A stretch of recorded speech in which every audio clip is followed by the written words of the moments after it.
My name is Garrett, and this took place when I was a sophomore in college. When I didn't get a dorm after freshman year, I scrambled for off-campus housing. Long story short, I ended up in a co-op, part of a 3-house community that was sort of near campus, but not really. It wasn't ideal, but it was cheap, and I didn't have many options. Plus, I had a bike, so I didn't really mind the extra travel time. Most of the residents were young students like me, but there were a few exceptions. There were a handful of alumni, 1 or 2 TAs, and a few older people getting their degrees later on in life. But the person who immediately stood out to me was an older woman who lived in one of the other houses. From what I could tell, she was maybe in her late 50s, even though she looked a little older than that. She had graying hair and walked with a sort of limp, like she had some kind of back injury. She was really quiet and mostly kept to herself, and she always had this blank expression on her face. I assumed she had some kind of connection to the university, maybe faculty, or maybe an alumni, but no one explained and I didn't ask. The first time I saw her do something strange was in our common kitchen, which was a little weird to begin with because the 2 other houses had their own kitchen, so I wasn't sure why she'd be hanging out in ours. She wasn't cooking or eating or even talking to anyone. She was just standing there while the rest of us were talking and running around, making dinner and listening to music. She didn't try and join in, she just watched us blankly. I caught eyes with her a few times, and part of me got the feeling that she was watching me specifically, even though I knew that was unlikely. No one acknowledged her, which I thought was a little weird too. Maybe they knew something I didn't. Later that week, I was doing some homework in my room when I saw her again. I glanced out my bedroom window, and there she was, staring up at me. As if that wasn't strange enough by itself, she wasn't even on the sidewalk, but rather in the middle of the street. It was getting late, and it was decently cold too, so she must have been freezing out there. I couldn't tell if she was looking into my window or just in the general direction of the house, but I felt like she was staring at me specifically. I don't know why I did it, but I waved at her, trying to be friendly. The moment I did, I instantly regretted it. She didn't wave back. Instead, she jumped up and down a few times like she was excited and then ran towards one of the other houses, presumably hers. I felt kind of sick. Not only had I acknowledged her, but I had confirmed that she had been looking into my room the entire time, and even if she hadn't, she now knew which room was mine. Later that night, I asked one of my housemates about her. He told me that that woman had always been there and that I should try my best to ignore her like the rest of them did.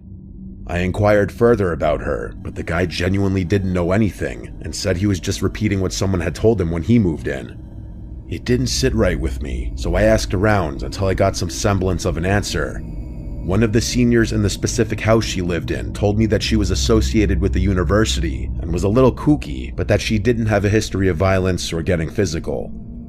I asked him why no one found that as strange as I did, and he told me that they really couldn't control who lived there, as that decision was up to the property manager. I wasn't fully satisfied with that answer, but there was nothing I could do, so I tried to just block her out of my mind. But then it got worse. One night, I walked out of my room and nearly ran into her. She was in the hallway, standing right in front of my door. I literally jumped back because she caught me so off guard. It was past midnight on like a Tuesday, so the house was mostly dead. She didn't say anything when she saw me. She barely even reacted. Instead, she just turned and walked away as if I were the one who had intruded on her. I'm not going to go into every little detail, but there were several more occurrences like that one where I caught her either snooping somewhere where she had no business being or doing something she had no business doing. At some point, I lost my room key. All 3 houses had once been part of the same hotel, so all the rooms had personal locks and keys. It was a co-op, so most people just left their doors unlocked. But I was someone who couldn't sleep comfortably knowing someone could just walk into my room, so losing my key was a big deal. Everyone had a spare, including me, but I was pissed because I'd have to go make a copy of the key, and that was an extra annoyance I couldn't afford at the time. A few nights later, I woke up randomly in the night. I wasn't sure why at first, but then I heard it. There was a soft bumping coming from my closet every 20 seconds or so. It sounded like something shifting behind the door, like something was moving inside of my closet.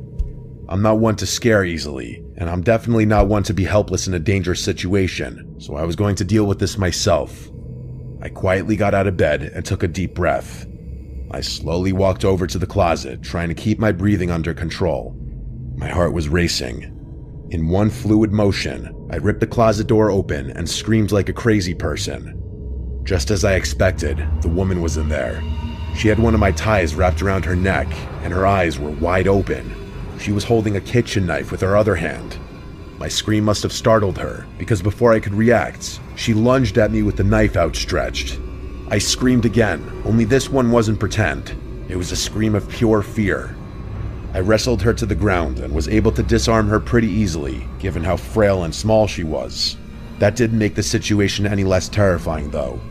She kicked and fought and bit as I pinned her to the ground, screaming the whole time.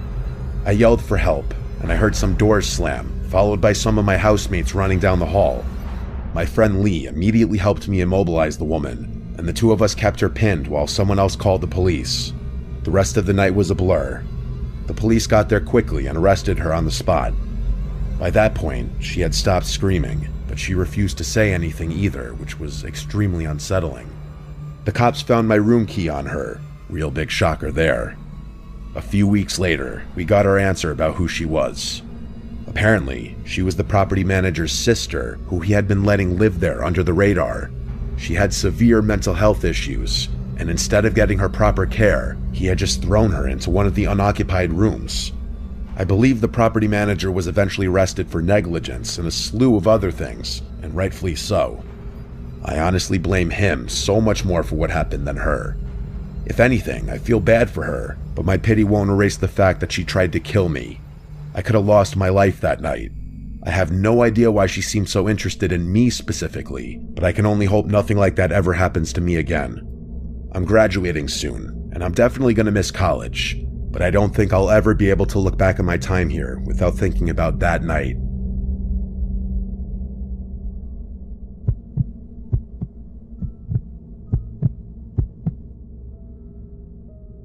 This isn't really my story, but I essentially watched the whole thing happen, so I'm telling it anyway. I've lived in a modest 2-story home with my husband Benjamin for the better part of 20 years now. All of our kids are out living their own lives, and I couldn't be prouder. What I'm about to tell you happened last year. Someone had just moved into the house across the street, which was really nice because I was getting sick of looking out at a vacant house all the time. I'm retired, so I spend a lot of time on my front porch, knitting, reading, enjoying the weather with my husband, you name it. I also listen to a lot of true crime podcasts out there, and sometimes I'll just play music. The person who moved into the house across the street was a young guy, maybe mid-20s. He drove an expensive-looking BMW and always dressed in flashy clothing, so I figured he was either well-off or seriously pretending. I hope I'm not giving the wrong impression about him. He was actually really sweet. He introduced himself to us after a few days. His name was Quinn, and he was a few years out of college, like I had guessed. He was a really bright guy and got along really well with Benjamin. They laughed and talked about sports, and Benjamin even dropped a few of his own college stories that I hadn't heard in a long time. Quinn said he worked in the entertainment industry, and that he did freelance work for some internet personality person, whatever that means. It kind of went over my head, but it must have been lucrative. He looked pretty wealthy, like I said. He talked about stocks with Benjamin and told us about some of the investments he was making. All in all, he seems like a nice guy. Things were normal for a few months. Like I said, I spent a lot of time on my porch, so Quinn would often wave to me when leaving his house, and I always waved back. I can't remember exactly when, but I started noticing the same girl going over to Quinn's house every so often. She drove a little white convertible and she was pretty, young, blonde, the type of girl you'd expect a guy like him to date. To be frank, she dressed a bit scandalously, which I didn't fully appreciate. I figured she was his girlfriend, maybe checking on the house while he was out. She had her own house key, so it made sense. It became a regular thing. Once, maybe twice a week, I'd see that car roll up while Quinn was gone. She'd go inside, stay for a while, then leave. I didn't really understand what she was doing, but young people date differently these days, so I kept my thoughts to myself. Then, one evening, I saw them together. Quinn pulled into his driveway with her in the passenger seat. That confirmed it. She was his girlfriend, just as I had assumed. But shortly after that day, things started getting tense. At least, that's what it seemed like. One afternoon, I was out tending to my little garden when I heard shouting from across the street. Quinn and the girl were standing in the driveway yelling at each other. I couldn't catch what they were arguing about, but I didn't need to. She kept throwing her hands in the air, practically spitting her words at him. It looked like she was going to strike him. Eventually, she got in the car, slammed the door, and tore off down the road. Quinn shook his head and went back inside. I don't even think he noticed me. I figured it was a lover's spat. Every couple fights, and it wasn't my place to butt in where I was unwelcome. But then I saw that girl's car in front of his house again when he wasn't home. Not once, not twice, but multiple times. I told Benjamin, and he said it was rude to pry and that I should just leave the poor boy alone, which I agreed with. But then came the night everything went sideways.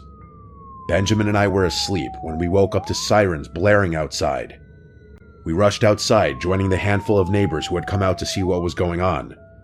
Quinn's house was swarming. Police cars, an ambulance, the whole nine. We watched as the cops emerged from his house with that girl in handcuffs. She didn't struggle or scream, just accepted what was going on and stared ahead with a blank expression. We saw Quinn being rushed outside on a stretcher. He was a bloody mess, and I gasped at the sight. We didn't see him for a week after that. I was worried sick. When he finally came back, Benjamin and I walked over to check on him.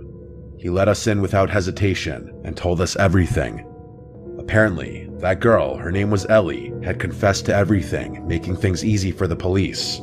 For starters, she wasn't supposed to have his house key. She had stolen his spare and made a copy without him knowing. According to him, she started asking him for things. Fancy dinners, jewelry, expensive trips. When he hesitated, she got possessive and angry, which was when things started going downhill in their relationship. Every time she had shown up unannounced to his house, he hadn't been aware. She had access to his location through his phone, which I didn't even know was possible.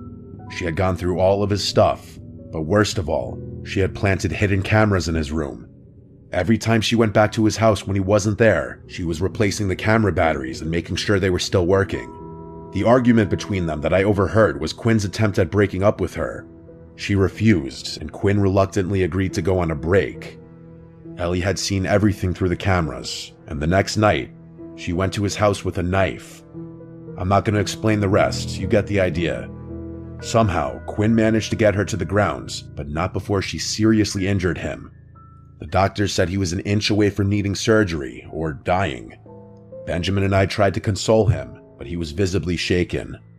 The last thing he said before we left was that he had learned his lesson about flaunting his money, especially around pretty girls. He moved out not long after. He said he didn't feel safe in that house anymore and that his ex had tons of friends just like her, and he didn't feel comfortable with the thought that they might have known where he lived. We never saw him again.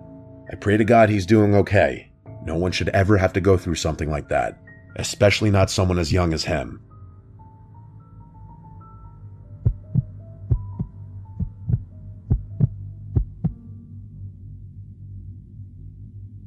When I moved into my new place, I was just looking for a fresh start. I won't get into the details, but let's just say I had a bad situation with an ex that made staying in my old city impossible. I ran into some money early in life and made some bad decisions about the kind of women I surrounded myself with. Lesson learned. The neighborhood I moved to is really nice. Low crime, quiet, mostly families. The houses here are really spaced out, which was partially what drew me there. But for some reason, the property next to mine is much closer in proximity than most of the other properties are to each other. And by the way, that house next door is huge.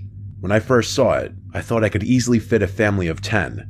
That's honestly what I assumed at first, that a big family lived there, grandparents and everything. But I could not have been more wrong. Even though I try to be low-key, I wasn't going to be a rude neighbor.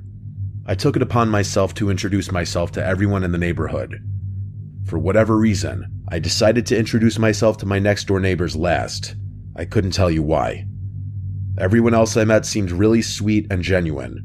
I'd say 90% of them were parents of young children. And yes, they were all slightly intimidating, purely based on how successful they seemed to be. I wasn't too sure how a younger guy like myself would easily blend into a community like that, but that was more of a personal concern. When I got around to meeting my next door neighbor, my social battery was mostly drained from having spent the day making small talk with strangers. I knew if I just went back home, I was never going to be as motivated to meet them, so I just sucked it up and walked up their driveway. I had gotten accustomed to being greeted by someone middle-aged, so when a young-looking dude in a mullet opened the door, I was a little taken aback. Hell, he looked even younger than me, which was definitely a shock. I recovered quickly and went ahead with my new-to-the-neighborhood spiel. As I went on, he flashed me this massive smile and actually cut me off before I could even finish talking. He said something along the lines of, "Oh wow, someone who was born in my decade, what a nice surprise." I laughed and told him the same thing, venting to him about how out of place I felt as a single guy in his late 20s amongst so many families with kids. He told me not to worry about that and that most of the people who lived here kept to themselves, which was kind of a relief for me. He introduced himself as Damon and told me I should come by for a drink sometime. I shrugged my shoulders and said, hell, why not right now? To which I expected him to laugh and invite me in. Instead, though, he looked over his shoulder like he was scanning his living room, and then he turned back to me, saying he wished he could, but he was busy working. I asked him what he did for work, because it just seemed like a normal follow-up question to what he said, and he dropped his smile a bit. After a weird stare, he laughed and just said, finance, but didn't elaborate any more than that, which I thought was a bit strange. I told him fair enough and asked if he had any roommates. To my surprise, he told me he lived there alone, which was absolutely insane to me given how big the house was. We chit-chatted for a few more minutes, and he gave me his number before going back inside. I was excited that someone my age lived here, especially because he seemed like a really chill guy, but I couldn't get over how odd it was for someone like that to live all alone. And yeah, I know I was essentially doing the same thing, but you have to keep in mind my house wasn't even half the size of his. Anyway, I went back home and got on with my life. That was about 6 months ago. For a few weeks after that, nothing eventful really happened. I texted Damon a few days after he gave me his number to try and set something up, but he'd always complain about how busy he was and how sorry he was that we couldn't hang out. Eventually, I gave up with him. Not in a hostile way, just in a you do you kind of way. I'm definitely not the type of person to bend over backwards for someone who seems disinterested. I never saw anyone coming or going from Damon's place. No visitors, no parties, no girls, nothing. He never even got takeout delivered, which was strange to me because his car was always in the driveway. I genuinely didn't know what he ate because I literally never saw him leave the house. The guy lived like a ghost. I work from home, and the office in my house is on the 3rd floor, which overlooks Damon's property, if you're wondering how I knew so much about his living habits. I know it sounds obsessive and a little creepy, but his house was also just a glance away from my monitor, so I couldn't help but look over from time to time. One night, it was a Wednesday night, I remember that distinctly, I woke up around 2 a.m. to the sound of loud music. I sleep with my windows open, so that's probably how I woke up so easily. At first, I thought I was imagining it, or it was part of a really vivid dream I was having, but I was wrong. I got out of bed and peeked out my window, and there they were, 7 or so cars lined up in Damon's driveway. There was no mistaking it, he was having a party. Now, don't get me wrong, I'm not the type to complain about some noise.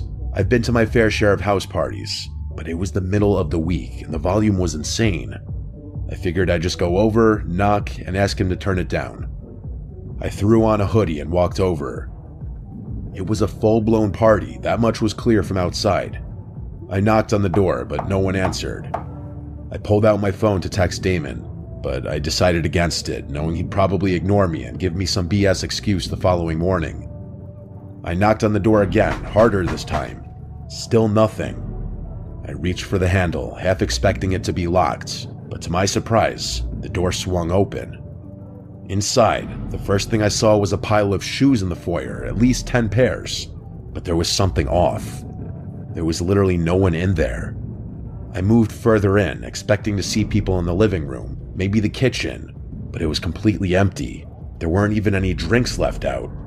I could hear people over the music that was playing in the background though, which I didn't understand. But then I really listened to it, and everything hit me all at once. It wasn't even music, really. It was a recording, a literal recording of people laughing, yelling, clinking glasses. The whole party was fake, all of it. But that didn't make sense to me. It still didn't explain the shoes or the cars. There were people in that house, that much was certain. I should have turned around right then, but I needed to know what was going on. I moved discreetly around the house until I saw a door that was slightly ajar.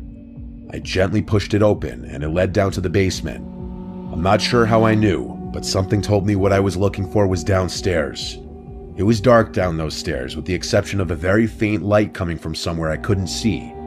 There was no reason to go down there, I knew that, but I did it anyway. I got to the bottom of the stairs and looked around. The light was coming from another door somewhere deeper in the basement. I crept towards it, and as I got closer, I started to pick up on another noise I hadn't been able to hear earlier over the music. It sounded almost mechanical. It was this heavy, rhythmic grinding, like heavy machinery or a buzzsaw or something. I got a little closer, close enough to see through the crack. There were 3 people standing in there, looking across the room at something that was out of view. They were all older-looking guys, significantly older than Damon. They were wearing heavy-duty work clothes and had on these protective goggles and thick rubber gloves. I also realized they were wearing what looked like work boots, even though I had seen all those other shoes upstairs. Under different circumstances, I would have assumed that they were construction workers. I really wanted to see what they were looking at, but it was too far out of view.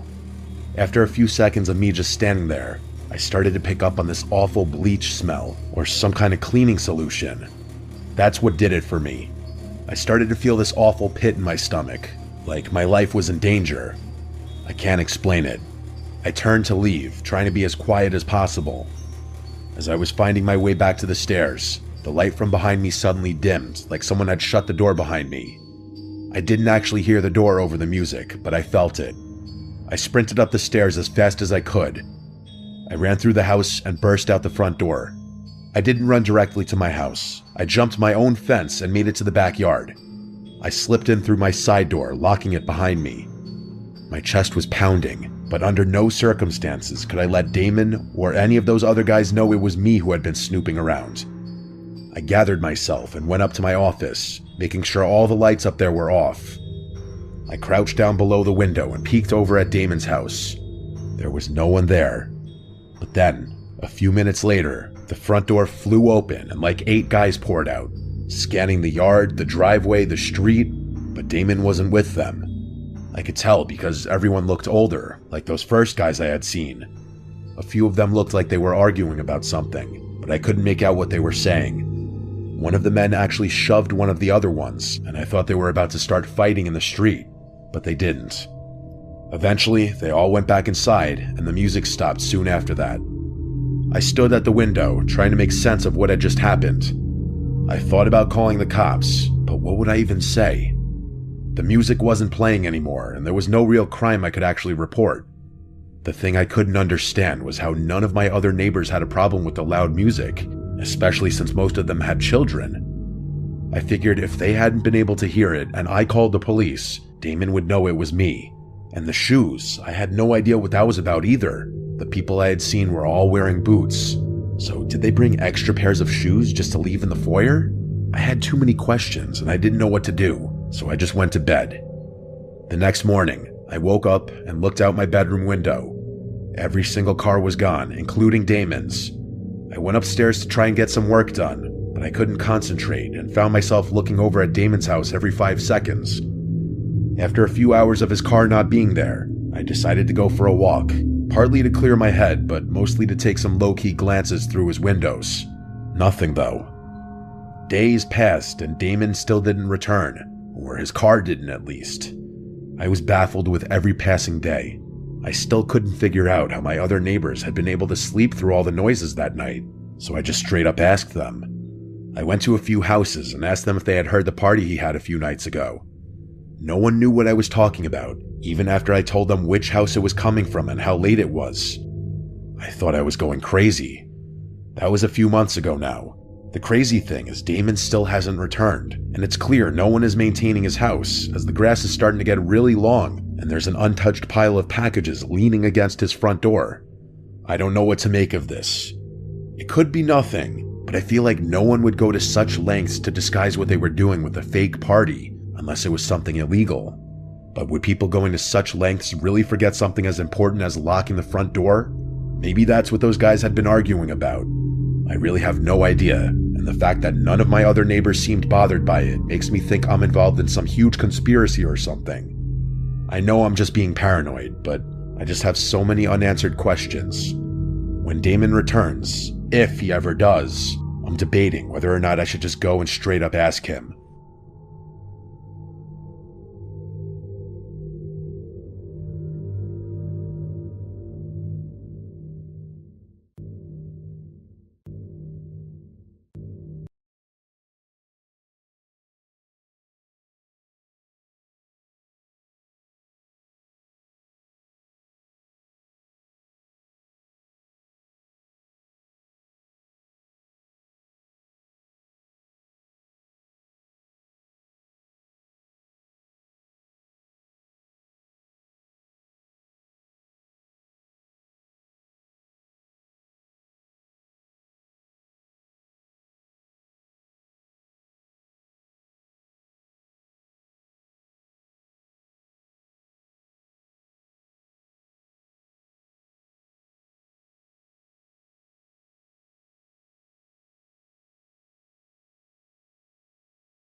Story 18.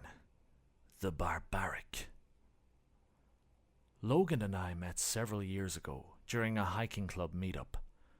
Our mutual passion for outdoor activities quickly turned us into inseparable friends. He was the first person I truly connected with in adulthood, and we spent countless weekends hiking, fishing, and camping together. Last year, we set our sights on a remote part of the Appalachian wilderness that neither of us had explored before. This area is renowned for its breathtaking vistas, endless trails, and unparalleled beauty. For outdoor enthusiasts like Logan and me, it is a paradise waiting to be explored. Our plan was simple yet ambitious.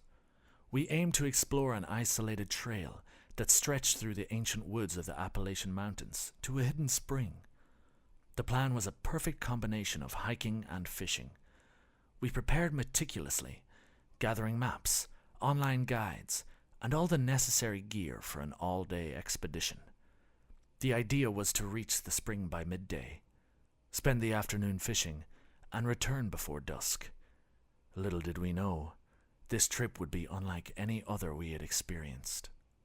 We set off early in the morning, before the sun had risen. The air was crisp and cold. The highway was empty, with hardly a car in sight. Deciding to depart early surely helped us save time by avoiding traffic jams. It was only 8 a.m. when we arrived. We parked our car and strapped on our backpacks, double-checked our gear, and began our journey into the heart of the deep woods. The initial part of the hike was straightforward. The trail was well marked and easy to follow, winding through lush and dense woods. Towering trees stretched towards the sky, their foliage creating a mosaic of shadows on the grey dirt. We walked in silence, absorbing the sounds of nature, the rustling leaves, the distant call of birds, and the gentle rustle of the wind through the woods. As we ventured deeper, the trail became more challenging. It splintered off in various directions, becoming less defined and steeper. Overgrown bushes blocked our way, but we decided to bushwhack through the thicket. Despite the obstacles, the narrow path was still there. We encountered a man along the trail. His appearance was disheveled, and his eyes seemed distant, as if lost in thought. The man seemed to speak to someone, his voice barely above whispers. We pressed on, and quickly closed the distance between us and the man. Logan and I both frowned as we realized he was standing alone, talking out loud to no one in particular. The man's eccentric behavior weirded us out, but did not halt our steps. We ignored him, assuming he was high on drugs. After what felt like hours of hiking, a small, grassy clearing appeared before us. Several trails branched off from this point, each leading in different directions. A vandalized sign stood in the center, so we paused to consult the map. but nothing on it was readable. Its surface was heavily rusted, and the words were all scratched out. The sign was quite large and blocked our way, so Logan and I had to move it to the side. He then suggested we rest for a bit in the clearing before going deeper into the dense forest. I agreed, and we settled down under the shade of a nearby tree. That's when something caught our attention. At the base of a tree lay some clothes and a pair of unlaced boots, one on top of the other. They appeared worn and abandoned, as if someone had left them in a hurry. Logan and I exchanged a few words about the boots and clothes, ultimately deciding to leave them untouched. We assumed their owner would return, perhaps having forgotten or left them there intentionally. We got back to our journey after half an hour's rest. The path through the dense forest was narrow and surrounded by thick trees. It was much like the trail we had traveled earlier, but less steep. We finally reached the river at lunchtime. The sight was breathtaking. A serene, crystal-clear stream flowing gently between moss-covered rocks. The afternoon sun reflected off the water, creating a dance of light and shadows. We set our packs down, prepared our gear to fish, and relaxed. I cast my line into the river, and it wasn't long before I felt a tug on the line. I reeled in a small fish with ease. Following a personal superstition, I released it back into the water, a practice I believed brought good luck. Logan chuckled, teasing me about my peculiar habit. Our tranquility was shattered when a rock suddenly flew across the river, striking Logan on the shoulder. We jumped to our feet, scanning the opposite bank for any signs of movement, and we saw him. A man, naked, partially stood behind a tree, peering at us with an unsettling intensity. His whole naked body was covered in dark mud from head to toe. "Hey, what do you want?" Logan roared on the other side of the river. However, the man did not reply. He stood still and kept watching us. It seemed that this brute intended to chase us away. The strange man's appearance rattled both Logan and me. We then hastily gathered our gear and decided to continue downstream in hopes of avoiding any potential conflict. By that time, the disturbing sight of the man had already ruined our adventurous and exciting journey. I constantly felt like someone was watching me and suggested that we go back, but Logan insisted that we keep going. He tried to reassure me by saying that even if something happened, we could still fight off that old man. His words did not work at all. If anything, I felt even more frightened. When I thought we had finally put a safe distance between us and the unsettling events, a disturbing scene turned my skepticism into real horror. A pool of blood and mutilated fish lay before us. The water was tainted with crimson. Nearby was a tattered tent. The sight was both shocking and alarming, a chilling indication of human activity. We stood in silence, processing the implications. The realization hit us. This was the work of the mysterious stranger. The danger was real, and we were in the midst of it. Without further discussion, we fled. The creepy discoveries and potential danger prompted a hasty retreat. We retraced our steps through the forest with caution, scrutinizing every sound and shadow. Our pace quickened, driven by the urge to return to safety. As we passed by the dead tree where we had first seen the boots, we noticed they were gone. The sight confirmed our suspicions. Someone had been there, perhaps watching us all along. The encounter left us with more questions than answers. Should we report our findings to the authorities? The thought lingered, but the truth about the stranger remained a mystery. The horrifying encounter left a lasting impression, one that would fuel our imaginations and discussions for years to come. We were all thankful that we got out of there before any tragedy could happen. Story 17. The Neighbor's Secret. Hey, so I gotta tell you about this creepy thing that happened to me when I was 15. It was during summer break, and I went to visit my grandpa in this super quaint little town near a mountain. You know, the kind of place that's perfect for getting away from all the city noise. My grandpa's place was seriously serene, Like you could hear the birds chirping and everything. Anyway, one of his closest neighbors was this guy named Sam. Sam had moved there about a year before, after he divorced his wife. Total nice guy, always bringing over extra food he made. Grandpa loved him. He'd always say, "Sam's a real gem, such a generous soul." Sam would pop by in the evenings with these amazing dishes. I'm talking steamed pots of stew or freshly baked bread that smelled like heaven. We'd sit on the porch, the three of us, just chilling. Sam would tell us stories about his life before he moved to our little town. He seemed really happy, like he found some kind of peace in the quiet mountain life. Grandpa couldn't stop raving about how lucky he was to have such a good neighbor. But you know, there was always something a little off about Sam. So one morning, Grandpa and I got this idea to go hiking in the mountains.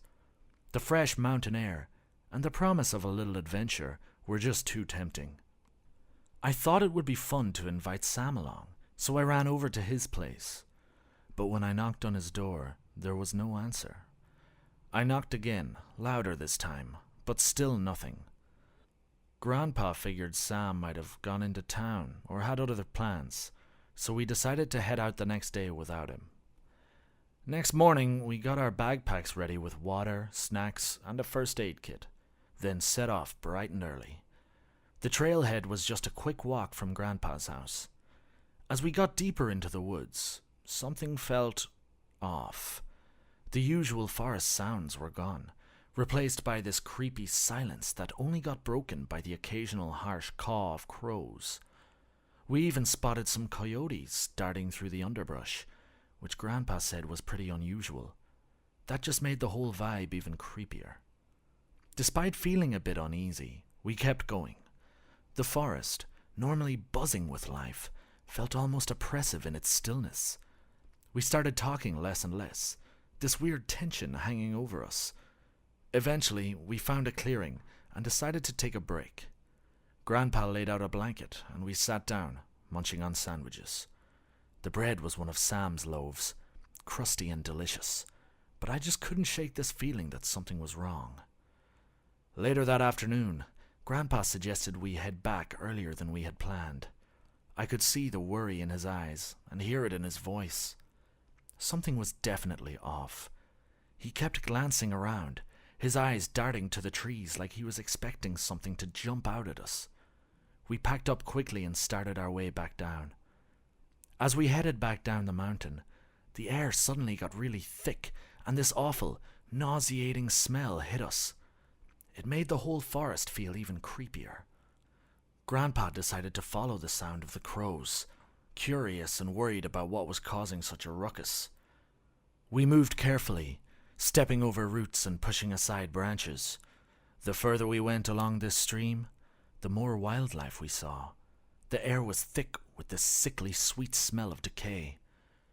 "Grandpa, is it a dead animal?" I asked, my voice shaky. Grandpa just shook his head, looking really serious. Then we saw it.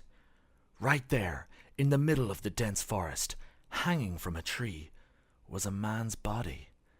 It was swaying slightly in the breeze, and crows and vultures were already circling and landing on it, pecking at the flesh. Coyotes with hungry, glowing eyes were lurking below, waiting for their chance. It was beyond horrifying. The way he was hanging hid his face, but his bloated, discolored skin and that sickly sweet stench of decay made me want to puke. His clothes were all messed up and dirty, but we recognized them right away. There were dark stains of blood, and his limbs hung limp like some gruesome puppet. Grandpa urgently yanked me back to the trail, and we rushed down the mountain as fast as we could. There was nothing we could do for the body with all those wild animals around, and we had no way to defend ourselves. Our only option was to find help quickly. Grandpa's face was set in this grim look of determination as he practically dragged me along the path. Once we got out of the woods, Grandpa's hands were shaking as he dialed 911. His voice trembled while he explained everything. "I think it might be Sam, my neighbor," he said, and that sent a shockwave through me. I felt a cold shiver run down my spine, trying to warp my head around what we had just seen. About a half hour later, the police showed up. Their flashing lights cast these creepy shadows on the trees. Grandpa led them back to where we found the body, while an officer drove me home.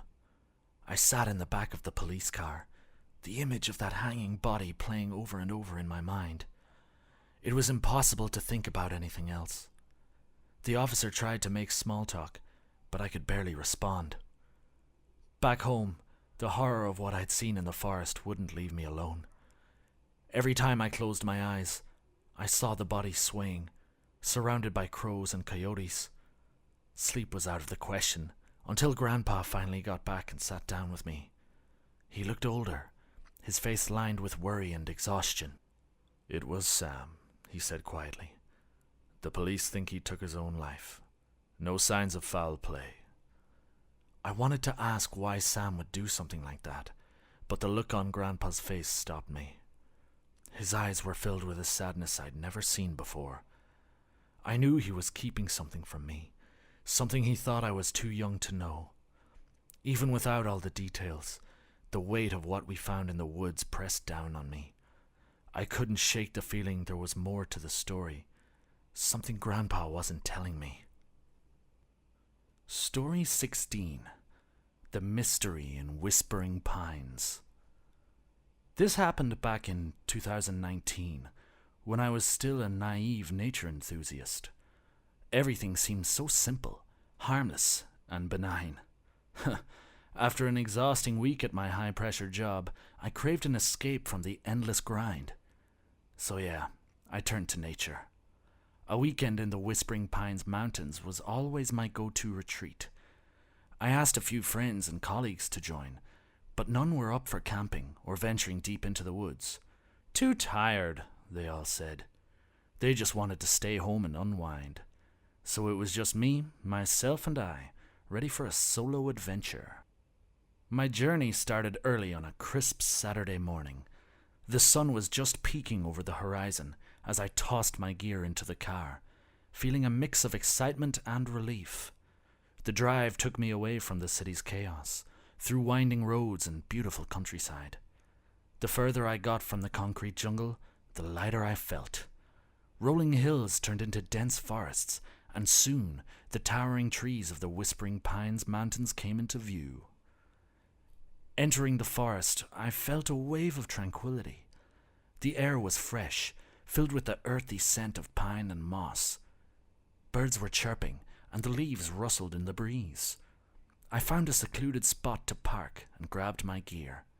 Then I walked deeper into the woods and set up camp, just like countless times before. Finally, I could enjoy my weekend.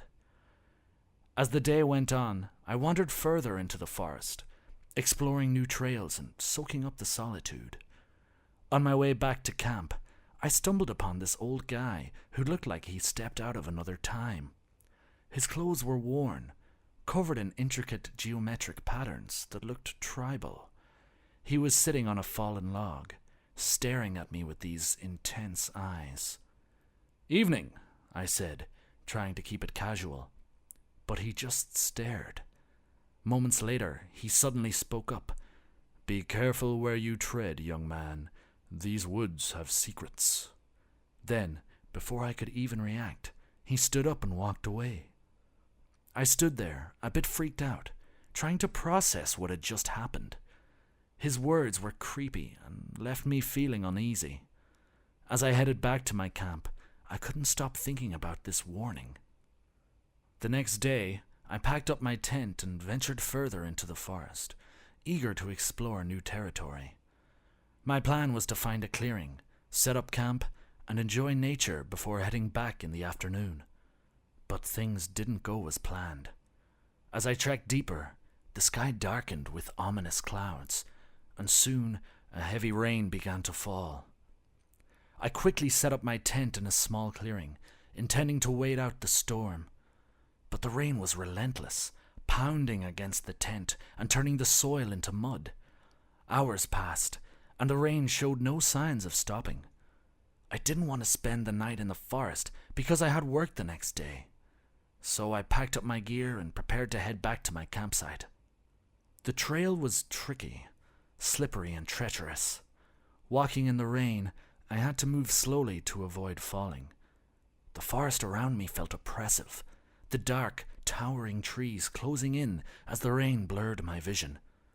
Suddenly, I slipped and tumbled to the ground. Struggling to sit up, my hands fumbled around in the mud, and then I felt something smooth and round roll over my hands. I picked it up and shone my flashlight on it. My breath caught in my throat as I realized what it was. A skull, its two large eye sockets staring back at me. Panic set in, and I instinctively dropped it. My heart pounding, I scrambled to my feet and ran, not caring about the mud or the darkness. I had to get out of the forest as quickly as possible.